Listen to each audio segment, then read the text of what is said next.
pessoas, tudo bem com vocês? Eu sou Viviane Santos e hoje eu serei a sua professora de língua portuguesa, tá certo? A gente está ao vivo aqui dos estúdios do Educa Recife, mas eu gostaria de lembrá-los, como sempre, que essa aula também fica disponível em plataformas digitais, caso você queira rever, reassistir o conteúdo que vai ser abordado hoje aqui, tá certo? Lá no app do Educa Recife, que você já sabe todo o ritual, né? Já escaneou o QR Code, já baixou o aplicativo, tá aí na tela, caso você ainda não tenha feito, tá certo?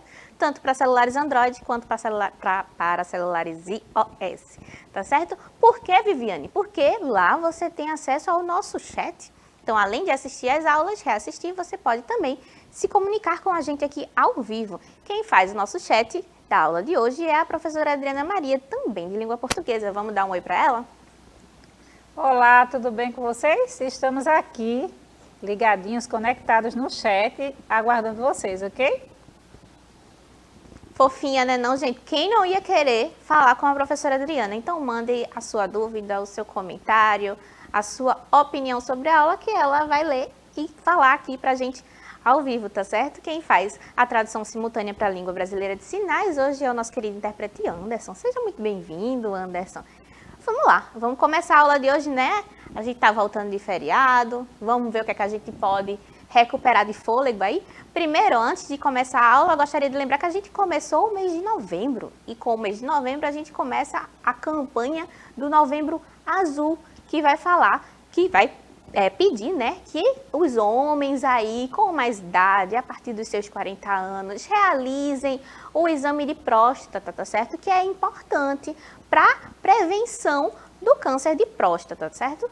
Hoje no Brasil, morre um homem a cada 38 minutos devido a câncer de próstata. Então veja como é importante a gente divulgar esse assunto para todo mundo, sem preconceito e sem machismo, levar informação para todo mundo para que essas pessoas, esses homens, possam aí ir ao médico, se prevenir, afinal todo mundo quer viver o máximo de tempo possível. Então fale com o seu pai, com o seu avô, com o seu tio, conscientizem os homens que estão ao seu redor, tá certo? E seus professores também. O importante é a gente ajudar todo mundo na divulgação de informações. Beleza? Massa? Então vamos lá. Vamos começar a aula de verdade agora, né? Vamos falar sobre o que hoje, Vivi? Sobre adequação linguística. Sabem o que é? Já ouviu falar? Nunca ouviu falar? Tem problema não, tá certo? A gente vai ver aqui ao longo da aula o que é. Ó, para começar, você sabe o que significa a palavra adequar? A gente usa, né? No dia a dia. Mas será que a gente consegue, assim, entender um conceito, definir o que é adequar? Consegue não? Tem problema não, tá certo? A gente vai primeiro ver um exemplo. Bora ver? Ó, esta roupa não está adequada ao frio. O que é que isso quer dizer? Ó, tem uma foto de um biquíni aí na tela, né? Então eu sei que essa roupa, ela não é o quê? Ela não cabe dentro de um contexto de frio, tá certo? Por quê? A pessoa que vestir um biquíni e entrar numa sala com um ar-condicionado aí no 15, vai passar um frio danado, né? Então eu tô querendo dizer que a roupa não condiz com o ambiente. Então, agora a gente consegue fazer uma inferência aí do que é adequar. Adequar está de acordo com, tá certo? Então, se eu tô aqui num ambiente frio, e acreditem, tá frio, eu tô querendo dizer que eu vou precisar de mais roupas, tá certo? Para poder aí não congelar, tá certo? Do mesmo jeito, ao contrário, se eu vou a um ambiente quente, por exemplo, se eu fosse à praia, aí o biquíni estaria de acordo, ele estaria adequado. Certo? Ó, adequar vai significar o quê? Ajustar algo ou alguém de modo harmônico. Adaptar-se. Adequou o vestido ao seu corpo, adequou-se ao vestido apertado. Então, quando eu crio uma harmonia entre a coisa e o contexto. Então, disse assim que há adequação. Agora que a gente já sabe o que é adequação, a gente vai emprestar esse termo, que a gente viu no dicionário, já sabe o que significa, para a língua portuguesa. E aí a gente tem a adequação linguística, que a essa altura do campeonato vocês já devem estar aí suspeitando do que se trata, né não? Ó, a adequação linguística consiste, desse modo, na capacidade que os falantes possuem de adaptar a linguagem de acordo com a necessidade imposta pelo contexto de escrita e conversacional. Misericórdia, Viviane, entendi, foi nada. Ó, vê só. Quando a gente está conversando, a gente não está usando a linguagem, está usando a língua portuguesa, não tá? Quando a gente conversa com o nosso primo, com o nosso irmão, com o nosso avô em casa, a gente utiliza a língua de uma certa maneira. São as pessoas que são íntimas da gente. Então, a gente consegue usar uma linguagem mais informal, a gente consegue usar uma gíria até, especialmente com os amiguinhos da escola, né, que vão entender o que a gente está querendo dizer. Contudo, se eu mudo o meu contexto, se eu vou para a sala de aula, por exemplo, e aí você precisa falar com o seu professor, você vai falar do mesmo jeito que fala com seus amigos? Claro que não, né, minha gente? Tem uma hierarquia, né? Tem aí uma figura de autoridade. Então, toda vez que você for se referir a alguém mais velho, a alguém que está numa função exercendo o seu cargo de trabalho, ou uma situação mais formal, você vai precisar adequar a sua língua, a sua linguagem a essa situação. Do mesmo jeito que a gente adequa a roupa, tá certo? Lembra que cada roupa equivale a um contexto social distinto? É o mesmo processo que acontece com a língua, tá certo? Diferentes contextos, diferentes formas de falar. Ou seja, o falante é dotado de habilidade para escolher qual variedade da linguagem será melhor empregada em cada uma das situações comunicacionais. Vê que coisa maravilhosa, ó. A gente fala português o tempo todinho. Desde que a gente nasce, a gente começa falando e vai internalizando as palavras, o significado das coisas, as construções frasais, etc. Então, a gente está usando a língua o tempo todo. A depender do contexto, nossa mente já faz a adaptação. Vê como isso é rápido e instintivo. A gente nem percebe, nem para refletir. Mas o nosso corpo, automaticamente, a nossa mente, automaticamente já adapta. Então, eu sei que quando eu recebo um convite de casamento, por exemplo, a linguagem vai ser muito mais formal do que quando eu recebo um convite para jogar futebol com os meus amigos, né não? Que às vezes é uma mensagem nas redes sociais toda abreviada. Então, é a mesma coisa. A adequação linguística vai adaptar a linguagem ao contexto, fazendo isso de forma inconsciente muitas vezes, porque já está aqui na nossa cabecinha que a gente vai poder falar diferente a depender de com quem a gente fala e do contexto que a gente está inserido. Contudo, a adequação linguística não se refere somente a contextos formais, como entrevistas de emprego, nas quais o uso de gírias e de jargões da fala coloquial não é bem visto, tá certo? Então, assim, a gente não vai ser apenas em contextos formais que a adequação linguística vai existir, tá certo? Porque a gente pensa logo, eita, tô indo para uma entrevista de emprego, então eu preciso ser aqui, ó, o mais contido possível, eu não posso falar gírias, eu não posso falar jargões. Então, a gente tem que controlar o que a gente fala. Mas em outras situações, em situações informais, a gente também vai precisar fazer essa curadoria de palavras, ou seja, essa escolha lexical. Massa? Ó, por exemplo, eu adequo a minha linguagem a esta aula. Vocês acham que eu chego aqui e falo tudo da forma que eu quero? Não é bem assim não, viu, minha gente? Por quê? Ó, primeiro eu levo em consideração que eu estou numa sala de aula. Não, eu estou na TV de vocês, né? Eu estou na telinha de vocês. Mas essa aqui é a nossa sala de aula. A sala da sua casa, o seu quarto, onde você estiver assistindo, é a minha sala de aula nesse momento. Então, eu não estou aqui sem levar em consideração a adequação da linguagem, tá certo? Eu estou adaptando o jeito que eu falo ao meu público, pensando em vocês o tempo todo. Isso é um tipo de adequação linguística. Um juiz de futebol, entretanto, adequa a sua linguagem ao campo na hora do jogo. Então, ele vai usar expressões que pode ser que não signifique nada fora de campo. Ó, vai usar um cartão vermelho. Será que isso, fora do contexto do campo de futebol, significa alguma coisa para a gente? Talvez, né? Porque a língua vai emprestando certos contextos. Então, se eu falar assim, Adriana, você levou um cartão vermelho. Então, eu estou querendo chamar a atenção da professora Adriana para alguma coisa. Mas nem todas as expressões que ele vai utilizar dentro de campo, por exemplo, pênalti. Pênalti é uma expressão de quem joga futebol. Então, ele está adequando ali a sua linguagem ao contexto do campo de futebol, especificamente. Nós adequamos nossa linguagem quando falamos com os nossos amigos ou quando falamos com a nossa família, né? Que eu já tinha falado aqui. Então, para falar com os amigos, eu posso ser muito mais informal, eu posso usar as gírias que a galera tá usando. Com a nossa família, não. Com a nossa família, a gente costuma ser um pouquinho mais formal, né? Não desrespeitar o outro é importante também.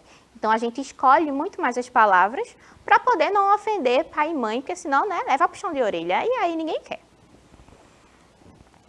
Por exemplo, lembra que a língua está se adaptando ao longo do tempo, eu falo isso o tempo todo aqui, né? De que a gente não fala igual aos nossos pais, aos nossos avós. Então, vamos ver o exemplo que eu trouxe aqui, ó. Por obséquio, poderia Vossa Senhoria deixar de falar balelas? E aí tem uma moça que parece que ela não entendeu muito bem o que é que o senhorzinho está falando, não. Então, veja a distância de comunicação que existe entre essas duas pessoas, porque eles não estão conseguindo se entender. E aí a gente percebe como adequar o seu discurso é importante no nosso dia a dia. Porque imagina se a gente fala assim, quem é que vai entender a gente?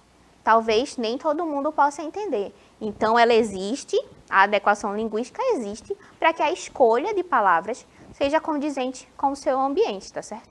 E o que será que esse senhorzinho está querendo dizer aí com essa frase? Será que vocês arriscariam dizer o que é que ele quer dizer? Comenta aí no chat, tá certo? Que daqui a pouco eu passo lá para ver quem acertou. Ó, o que causa estranhamento na comunicação entre essas duas pessoas? É o fato de que a segunda pessoa, que era a mulher, que estava assim se perguntando se o moço tinha xingado ela, é o fato dela não conhecer, talvez, essas expressões que foram utilizadas pelo senhor. Então, isso causa o estranhamento entre as duas pessoas. Elas não conseguem estabelecer a comunicação aí de forma efetiva. Então, há esse estranhamento, essa dúvida com relação ao que ele tentou externar. A linguagem, escolha de palavras, escolha lexical, demonstra a diferença temporal vivida entre os dois personagens, né? Isso causa um afastamento entre as duas pessoas, gerando assim incompreensão na comunicação. E aqui a gente tem o gap geracional, ou seja, que é esse afastamento por causa do tempo em que essas pessoas nasceram e vivem. Embora eles estejam habitando o mesmo espaço, o mesmo tempo agora, o senhorzinho pode ter nascido lá na década de 50 e a moça é um pouquinho mais jovem. Então, temos aí expressões que eram utilizadas na época em que esse senhor era jovem, ou um jovem adulto, que agora entraram em desuso. E a moça, que é um pouco mais jovem, que já nasceu depois dele, não conseguiu absorver, ela não vivenciou. Então, ela tem um gap geracional, ou seja, esse afastamento entre as duas pessoas. Isso também pode causar um estranhamento linguístico. Será que vocês saberiam o significado de algumas palavras antigas? Eita, essa aí é aquela pegadinha que a nossa família faz com a gente, que é usar uma linguagem antiga, às vezes, para a gente ficar confuso e não saber do que é que eles estão falando, né não? Mas a gente também tem recursos para fazer isso, né? A gente tem um monte de palavras que a gente precisa apresentar para as nossas famílias, às vezes, porque eles não entendem. Então, eu quero saber se vocês conseguem reconhecer as palavras que eram do tempo dos seus pais, dos seus avós. Bora ver? Ó, desculpa. A gente tem aqui algumas palavrinhas que eu separei para vocês. A primeira é tabefe, a segunda é sacripanta, a terceira é basbaque, a quarta é chumbrega, a quinta alcunha e a última bidu. Será que vocês aí de casa saberiam o significado dessas palavras sem a fila aqui, sem eu colocar a cola na tela? E aí, professora Adriana, arriscaria o significado de alguma dessas palavras? Chumbrega, bidu, alcunha. Não consigo. Consegue não? Só tabefe. Tabefe, ela é bem familiar. Tabefe é bem familiar. Vamos ver, a gente vai acompanhar aqui e ver se a professora Adriana acertou na cabeça dela, que ela não me contou, ela fez mistério, mas vamos ver se ela pensou no significado exato. Ó, o tabefe é um tapa, é uma bofetada. Tá certo? Então, quando alguém bate em outra pessoa, dizia-se tabefe, né? Ó, a segunda, sacripanta, é patife, pilantra. Muito usado nas novelas antigas, né? Basbaque. Basbaque significa pessoa ingênua, simplório, um tolo. Vamos continuar? Chumbrega. Chumbrega é de má qualidade, ordinário. Então, ó, quando você comprar alguma coisa e quebrar rápido, você pode dizer, vixe Maria, Que brinquedo chumbrega? Professora Viviane. Diga. Os meninos estão aqui, né? Os alunos estão aqui, ó. Verdade, Tabefe. Tá vendo que eles ficaram, é bem familiar. É Lapada, viu? Eles estão falando aqui. É Lapada. Diógenes, Maria. Tudo aqui, curtindo aqui. Tá vendo? Minha mãe fala muito, viu? E... Fala muito o quê? Qual é a expressão? Conta pra Tabefe, gente. vou lhe dar um tabefe. Meu Olha, Deus do céu. Isso é brincando, né, Maria? Acredito. Adriano, Isso. Diógenes. No máximo ficar de castigo, sentado, refletindo o que é que fez, né, menino? Ó, mas tá vendo como as palavras, elas chegam até a gente, embora às vezes tenha aí um ruído, embora às vezes a gente não Sim. tenha tanto contato com elas. Mas a gente consegue entender o significado delas. Então, se alguém disser que você é um patife, agora você já sabe o que é, tá certo? Não tem desculpa. Continuando, a alcunha é um apelido. Então, ó, meu nome é Viviane, a minha alcunha é Vivi, tá certo? Bidu. Bidu é uma pessoa que adivinha as coisas. Então, é um vidente, né? Alguém que tá ali, ó, prevendo o futuro. Queria eu poder prever o futuro, né? Mas a gente não consegue. Interessante. E as novas, meninos, nessas aqui vocês dominam com certeza. Estão Não completamente tenho adaptados. Ó, eu tenho crush, massa, biscoito. Biscoito no sentido de internet, tá, minha gente? De dar biscoito. Trollar, stalkear, postar e bugado. Tenho certeza que essas vocês conhecem. E talvez os pais de vocês tenham um pouquinho mais de dificuldade de acessar. Né, não? Tem algumas palavrinhas aí que foram emprestadas do inglês, né? Porque a gente sai emprestando e dando significado que a gente quer a elas. Essas aqui, eu acho que eu não preciso colocar o significado não, vocês já conhecem, tenho certeza. Isso, por que isso acontece, Vivi? Isso acontece porque a língua é um organismo vivo e está em constante evolução e se adapta aos contextos socioculturais, né? Esse momento vai influenciar, por exemplo, na criação de novas palavras e expressões para dar conta desta nova realidade. E pensando no nosso contexto aqui, ó, de pandemia, de como o mundo se reorganizou e se adaptou a tudo, a gente já consegue pensar em como as palavras vão se ressignificar e ganharam significado para a gente ao longo do tempo. Quem imaginou que pandemia seria uma escala tão global? Agora a gente vivenciou uma pandemia, a gente sabe como ela se organiza, sabe como é que a gente sentiu isso na pele, né? O distanciamento, ficar longe dos amigos. Então, era uma noção que a gente não tinha antes de vivenciar a pandemia. Então, todos os contextos sociais que a gente vive vai trazer uma carga semântica, uma carga de significado para a nossa própria vida. Ó, outro importante recurso que impacta a nossa recepção da linguagem é a ambiguidade, que a gente já falou sobre a ambiguidade aqui um pouquinho em aulas passadas, né? Vamos relembrar, para lembrar um pouquinho do que é que a gente falou, como é que a gente usa a ambiguidade e como evitar também, né? A ambiguidade é a possibilidade de duplo sentido ou a dúvida quanto ao significado. É quando eu falo, mas não tenho certeza do que eu estou falando. Eu escuto, mas eu não tenho certeza do que eu estou escutando. Porque pode ser entendido de duas formas diferentes, às vezes até mais de duas formas. Ó, a ambiguidade ela pode ser lexical ou estrutural. Bora ver como? A ambiguidade lexical, quando a palavra utilizada tem mais de um significado. Por exemplo, manga. Eu posso estar falando da manga a fruta e eu posso também estar falando da manga da camisa. Então, se eu dizer assim, a manga é amarela, será que eu estou falando da manga fruta mesmo, só porque está no slide? Eu posso estar dizendo que a manga de uma blusa amarela também é amarela. Então, quando eu tenho uma palavra que significa mais de uma coisa, eu tenho uma ambiguidade lexical. Massa? A ambiguidade estrutural, Vivi, é quando a gente tem aí já uma estrutura toda pronta e é essa minha estrutura que causa confusão. Ó, quando a ambiguidade surge da posição das palavras. Então, eu tenho aqui, ó. O celular se tornou um grande aliado do homem, mas esse nem sempre realiza todas as suas tarefas. Misericórdia. E esse que está aí na tela, dentro dessa frase, ele se refere ao celular? Ele se refere ao homem? A gente não sabe, né? Então, quando eu tenho essa dúvida estrutural por causa da posição da palavra na minha frase, eu digo que eu tenho uma ambiguidade estrutural. E por que é importante evitar a ambiguidade, seja ela lexical ou seja ela estrutural? Para que não haja um ruído na comunicação, né? Imagina se a gente fala de qualquer jeito e ninguém mais consegue se entender. Como é que Anderson faria a tradução dessa aula aqui? Como é que eu conversaria com a professora Adriana? Então, é importante deixar muito explicado ou tornar o mais fácil possível aquilo que você está querendo passar para as outras pessoas, tá certo? Qual a melhor forma de evitar a ambiguidade, Vivi? Será que tem um jeito da gente conseguir pensar aí em evitar a ambiguidade? E aí, professora Adriana, será que estão dizendo nesse chat? Será que tem? Será que eles ousam chutar, ou seja, dar um palpite? Professora Viviane, eu estou perguntando isso agora para eles. Eles estão aqui, alguns dizendo que não conhecem aquelas palavras novas que você colocou. Mas Não eu conhece? nem acredito. Acredito que eles sabem sim, eles estão só brincando aqui no chat. Mas respondam aí, pessoal. O que é que vocês acham dessa pergunta que a professora Viviane fez agora, não é? Qual palavra especificamente você não entende? Porque de repente a gente pode aqui, ó, dizer o que é que ela significa. Então, bota aí no chat qual foi a palavra da sua dificuldade que a gente vai responder, tá certo? Sem aperreio. Qualquer coisa, na próxima aula a gente traz a tela novamente com todos os significados. Ó, mas voltando aqui, qual é a melhor forma de resolver a ambiguidade?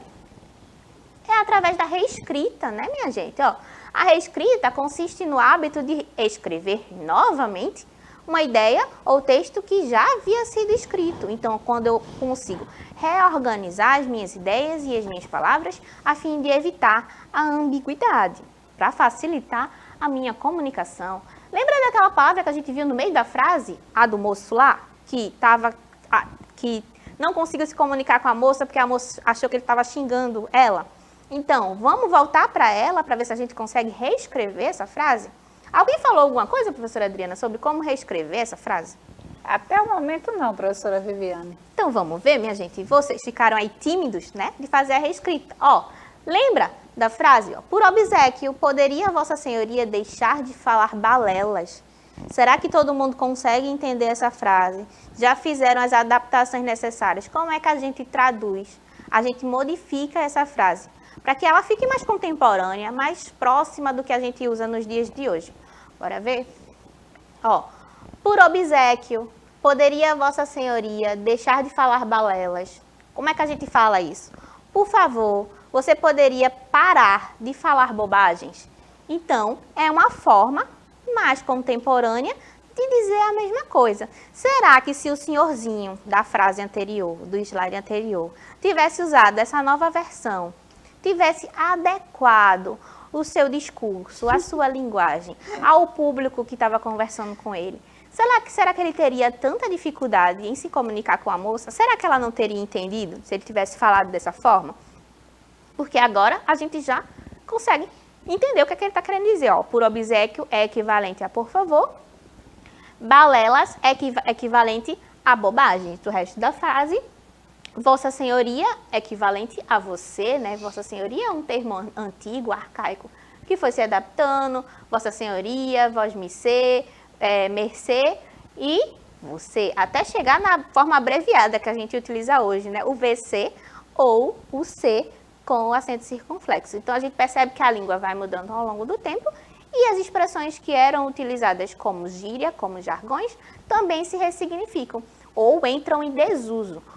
Ou seja, não são mais utilizadas pelos falantes de determinado local, de determinada cidade, determinado contexto.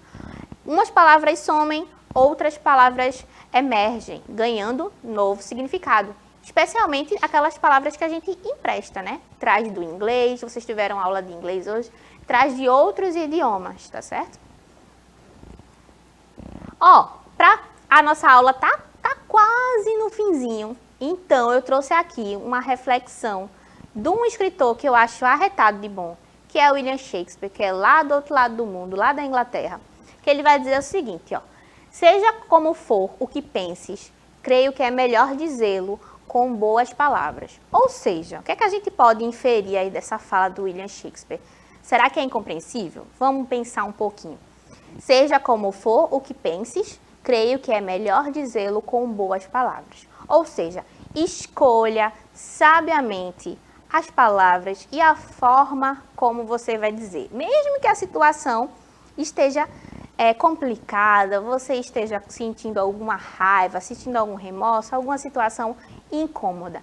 Independente do que você for dizer, independente de para quem seja gentil e escolha bem as palavras, para que depois você não se arrependa e essa sua atitude de usar palavras grosseiras não se torne um remorso, tá? Não se torne alguma coisa que incomode a sua paz de espírito, minha gente, porque não tem nada mais importante do que conseguir dormir à noite tranquilamente, sabendo que foi justo, ou que tentou ser justo, com todo mundo que está ao seu redor, tá certo?